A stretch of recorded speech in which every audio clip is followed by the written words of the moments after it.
Welcome aboard. If you're building a legendary crew to sail the West Indies, you need to know who holds the line and what those numbers and symbols on the cards actually mean. Let's break down the stats that keep your ship afloat and your deck defended. Look to the top right of the card. Those crossed swords are your offensive strike. That's the exact number of dice you roll when you are the attacker during crew combat. When the tables turn and another captain dares to board your vessel, look for the shield. That represents the dice you roll to hold the line when you are the one being attacked. Every pirate on deck takes punishment, and the heart tracks their hit points, keeping them in the fight until they finally fall. Keep a close eye on the rope. That's their loyalty stat, which comes into play during crew validation every time you dock at a non-pirate port. Though we'll talk more about validation shortly. And finally, the last symbol represents the veterancy of that crew member. That's a critical attribute whether you're navigating and crossing difficult parts of the sea or choosing to engage in a cannon fight as the attacker to gain the upper hand before your enemy can return fire. Down at the bottom of the card, you'll find the crew's speciality. For some of your crew, the card tells you everything you need to know right then and there. But for more specialized roles, you'll want to flip over and consult your reference card for the full breakdown. Take the interpreter, for example. Right on his card, it simply says, "Better deals inland." That's one of those specialities where you'll need to flip to your reference card for the full breakdown. But don't worry. We are covering every single one of them right here in this video. When you make port and decide to visit the products market or the crew market, your interpreter lets you roll a single six-sided die to bargain for a better price. Roll of 1 to 3, the bargain fails and standard prices apply. Roll of 4, prices adjust to 1, 1, 2. Roll of 5, prices improve to 1, 1, 1. Roll of 6, you hit the jackpot and the prices drop to free 1, 1. Next up is the Navigator, whose card simply notes, adds 2+ speed. When you spend a movement action on the water, that extra speed means your ship moves 2 extra spaces per action, letting you outmaneuver rivals and slice across the waves much faster. When you bring a quartermaster aboard, your maximum cargo capacity instantly increases by 2 slots, giving you more room to haul your hard-earned goods and plunder before you have to make for port. The boarding leader. Ordinarily, when you try to board an enemy ship, you have to win a leadership role by scoring a higher number of successes than the enemy. But with a boarding leader on your deck, you skip the role entirely. Your boarding attempt is an automatic success. Now, winning the boarding action doesn't mean you've won the fight. It simply means you've successfully forced the crew versus crew battle to happen. And against NPC merchants, that boarding action is an automatic success right out of the gate.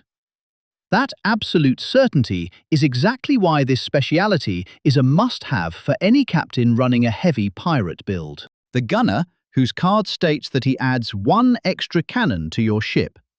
It's an invaluable asset, sought not just by aggressive captains looking for a fight, but also by smart merchants who want a little extra teeth to feel secure while conducting business across the Caribbean. The underwater diver is your ticket to the sunken riches waiting in the deep ocean for those bold enough to claim sea treasures.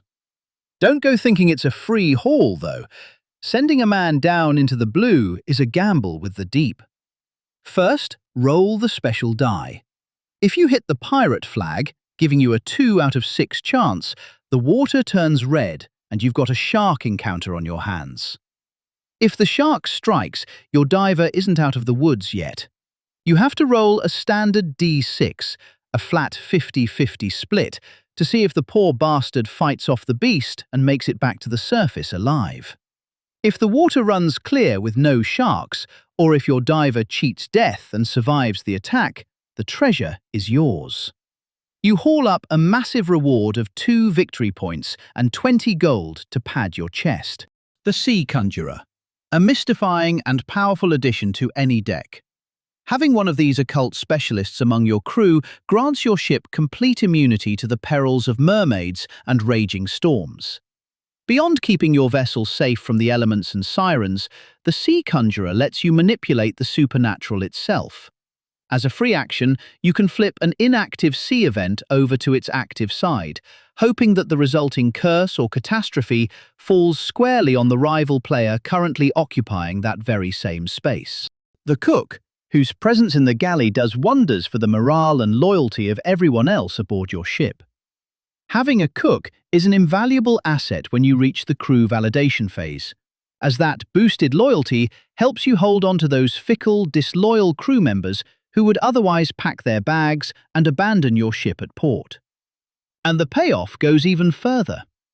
Keeping your crew happy and stable means you might bypass paying certain wages entirely, and with the right morale, you can even turn a tidy little profit along the way.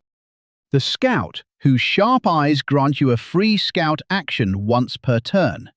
When you put that capability to work, you can use it to secretly take a look at any inactive sea token on the map to see what hazard or bounty is waiting, or take a quiet peek at the top card of any deck before your rivals even know what's coming.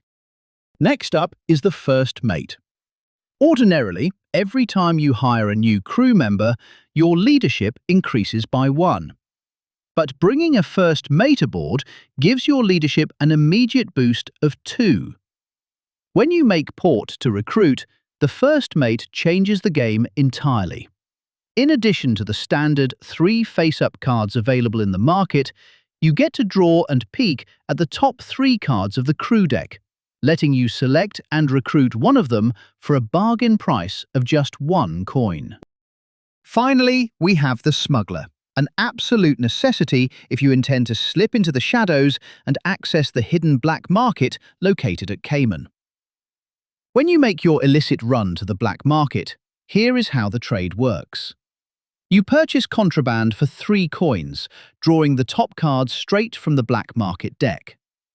Because illicit cargo has to be kept hidden from prying eyes, your ship is strictly limited to carrying just 1 contraband card at a time.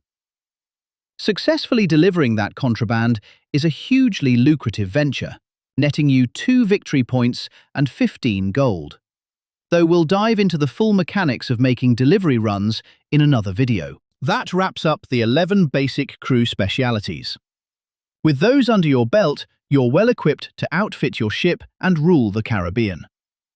There are 7 additional special crew cards available in the game, but they will come to play as part of global events, and we will let you discover those on your own.